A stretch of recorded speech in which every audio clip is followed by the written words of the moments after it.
Hello and welcome to Zoology Pathshala. I hope you are all doing well.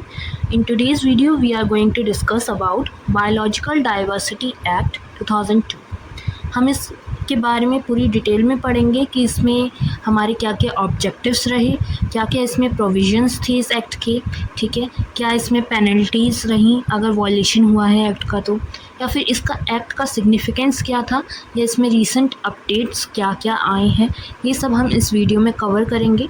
ये topic हमारा BSc, MSc, graduation level, post graduation level में important रहता है, तो इसको आप अच्छे से पूरी वीडियो को ध्यान से देखिएगा। और अगर आपको कोई भी डाउट हो तो आप मुझे कमेंट में करके बता सकते हैं, मैं आपके डाउट को क्लियर करने की पूरी कोशिश करूँगी। चलिए स्टार्ट करते हैं। सबसे पहले देख लेते हैं कि बायोलॉजिकल डाइवर्सिटी एक्ट है क्या।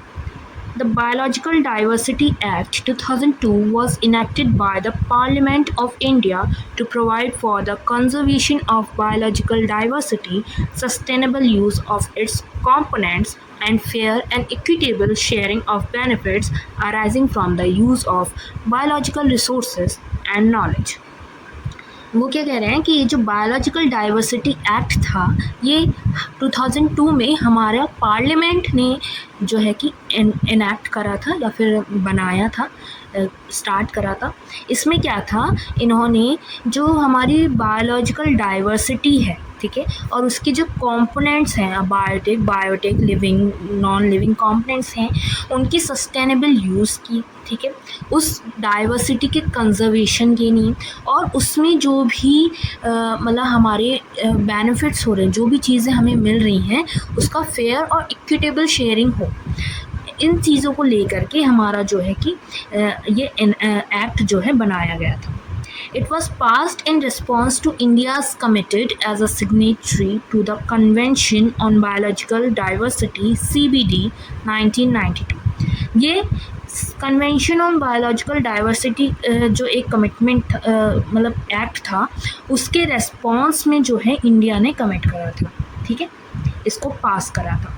अगर हम इस एक्ट के ऑब्जेक्टिव्स देख लें क्या क्या हैं, तो सबसे पहला ऑब्जेक्टिव आ जाता है इसमें हमारा जो बायोलॉजिकल डाइवर्सिटी है उसका कंजर्वेशन, उसको संभालना, उसको बचा के रखने के लिए यहाँ पे मोटिव्स उठाए गए।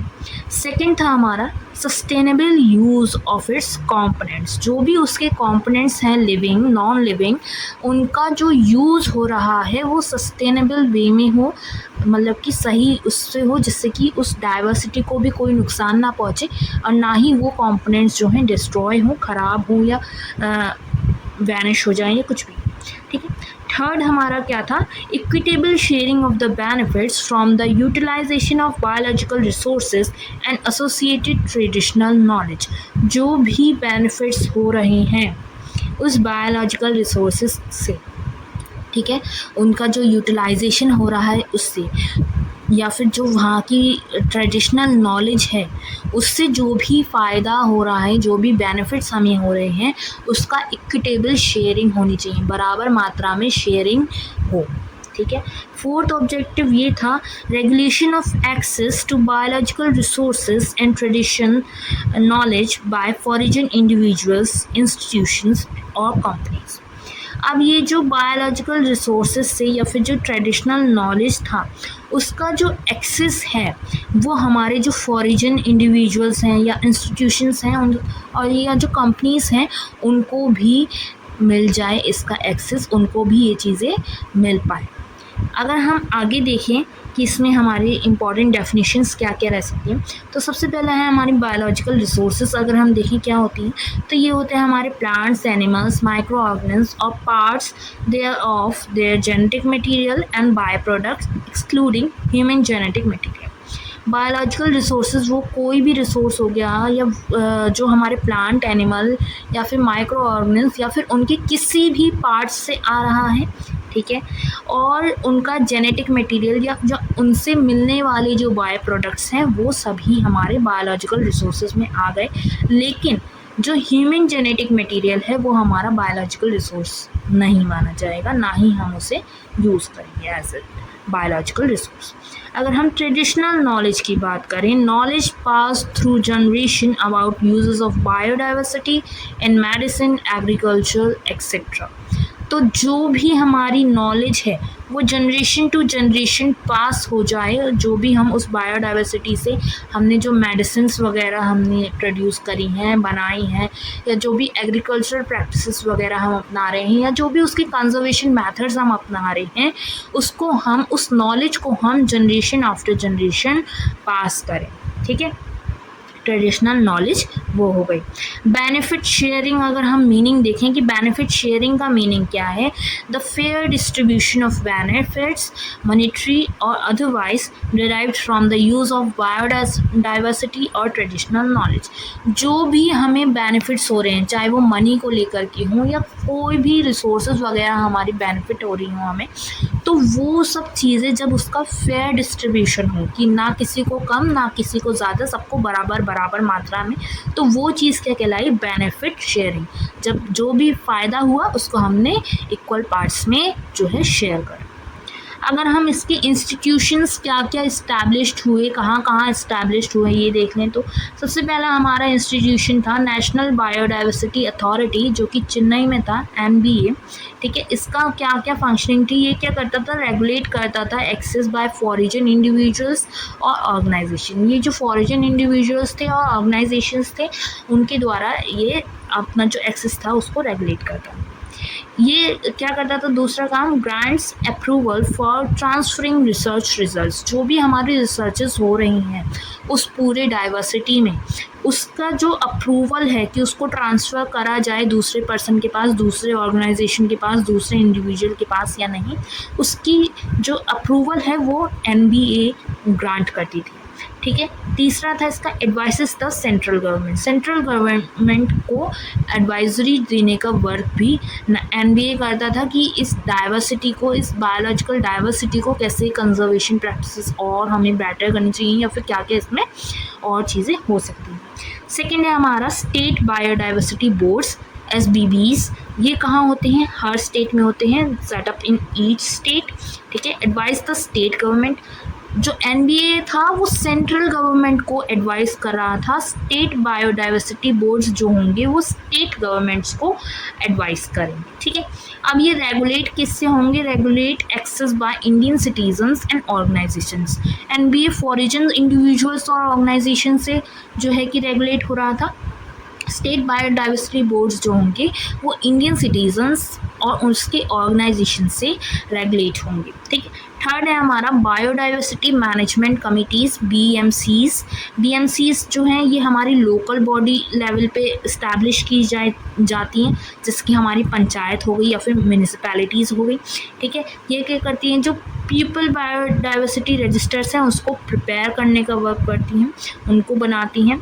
इसका काम क्या होता है, help in conservation and documentation of local biological resources and knowledge.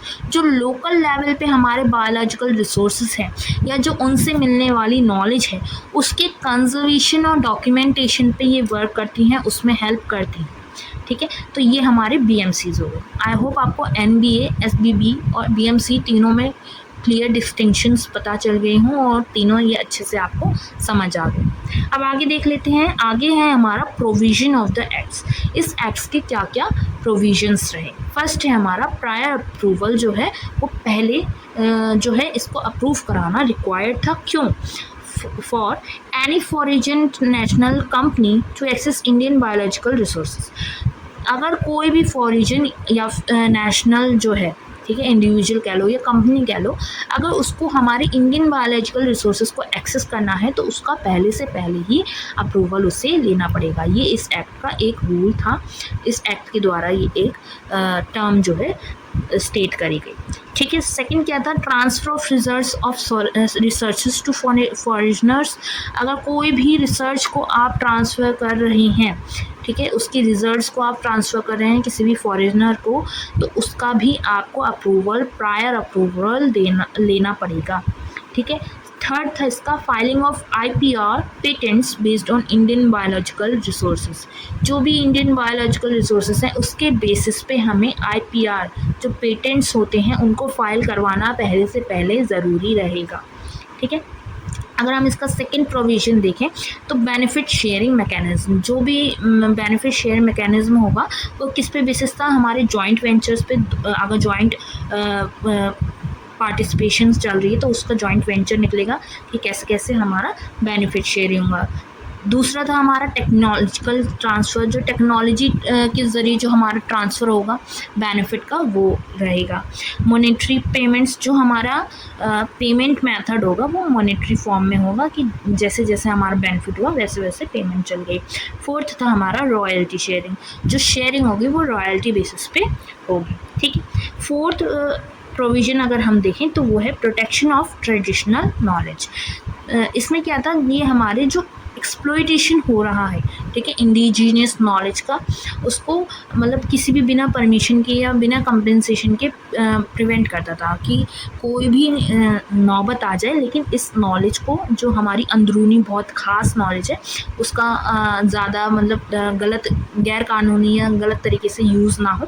ठीक है, तो इस पे ये एक्ट पे इन्होंने ये रूल भी टर्म भी जो है बनाए। अगर हम पेनल्टीज़ के बारे में देख लें, अगर कोई इस एक्ट का वायलेशन करता है तो क्या होता है, इम्प्रिजमेंट अगर उसको हो सकती है अप टू 5 इयर्स 5 साल तक की जेल, या फिर फ़ाइन लग सकता है उसको 10 लाख रुपए तक का, और जितना उसने डैमेज कॉज करा है उसके ऊपर भी जा सकता है, 10 लाख के ऊपर से भी डिपेंड रहेगा उसके ऊपर कि उसने किस टाइप का डैमेज जो है कॉज करा है। अगर हम सिग्निफिकेंस देख लें इस एक्ट का कि ये एक्ट क्यों हमारे लिए अच्छा रहा, ये हेल्पफुल था। ठीक है, इसने क्या करा, helps prevent biopiracy and unauthorised exploitation of Indian resources. जो हमारा बायोप्रेसी था या फिर मान लो अनऑथराइज्ड इलीगल वे में जो यूज़ हो रहा था, या मान लो जो हमारी जो इंडियन रिसोर्सेज थी उसकी नॉलेज थी उसको गलत तरीके से यूज़ करा जा रहा था, उसको ये प्रिवेंट करने में इसने मदद करी। सेकंड क्या करा, promotes community participation in biodiversity conservation. अब जो कम्युनिटी लेवल के लोग थे, कम्युनिटी लेवल पे भी इसमें जो हमारा बायोडाइवर्सिटी कंजर्वेशन था उनका कम्युनिटीज़ का भी पार्टिसिपेशन इसने जो है प्रमोट करा, इसने लाया, जिससे कि हमारे बायोडाइवर्सिटी कंजर्वेशन जो है वो और ऊँचे लेवल पे और डीपर लेवल पे हो पाए। थर्ड क्या था, encourages sustainable development through conservation based livelihoods. अब इसने इस एक्ट की वजह से जो सस्टेनेबल डेवलपमेंट है, ठीक है, उसको एनकरेज करा, किसके द्वारा, जो हमारे लाइवलीहुड्स हैं, जो हमारा रहन सहन का तरीका है, उसको हमने ऐसा बनाया कि वो हमारे बायोलॉजिकल डाइवर्सिटी को कंजर्व करते हुए भी हम जो है अपना रहन सहन कर सकें। ठीक है, चौथा इसमें क्या था, aligns Indian law with international agreements like the CBD and Nagoya protocol. जो इंडियन लॉ थी, ठीक है, उसको हमने इंटरनेशनल एग्रीमेंट्स के साथ में जो है अलाइन कर लिया, जैसे हमारा CBD या फिर नगोया प्रोटोकॉल जो है उसके साथ में हमने अलाइन करके इसको बनाया, जिससे कि कोई भी प्रॉब्लम कह लो या फिर ट्रांजिट जो हो हमारे नॉलेज का या फिर बेनिफिट्स का, उसमें कोई भी प्रॉब्लम ना आए। ठीक है, अगर हम रीसेंट अपडेट्स की बात करें कि इसमें रिसेंटली क्या क्या अपडेट्स आए हैं, तो हमारा एक बिल पास हुआ था, अमेंडमेंट पास हुआ था 2021 में बायोलॉजिकल डाइवर्सिटी के ऊपर। अब इसमें क्या था, इन्होंने क्या कहा कि aim to ease procedures for traditional medicine practitioners. जो हमारे ट्रेडिशनल मेडिसिन प्रैक्टिशनर्स हैं उनका जो प्रोसीजर है, उनका जो दवाई बनाने का तरीका है, प्रोसीजर है, उसको थोड़ा इजी कर दिया जाए, उसको थोड़ा आसान बनाने के लिए कुछ कदम उठाए जाए, स्टेप्स करे जाए। ठीक है, ये इसमें फर्स्ट इन्होंने बात रखी। सेकंड क्या था, proposes decriminalisation of minor offences.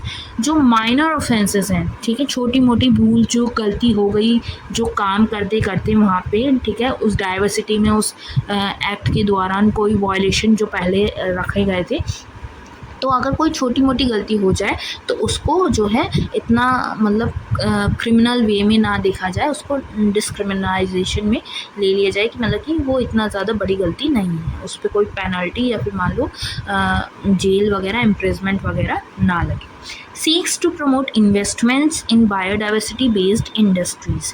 जो हमारा इन्वेस्टमेंट है वो इससे आने वाले जो हमारे बेनिफिट्स वगैरह हो रहे हैं उनका इन्वेस्टमेंट जो है बायोडाइवर्सिटी बेस्ड इंडस्ट्रीज़ में ही जो है करवाया जाए, जिससे कि और ज़्यादा अच्छे से हमारे जो है ये पूरा जो कंजर्वेशन प्रैक्टिस है ये चल पाए।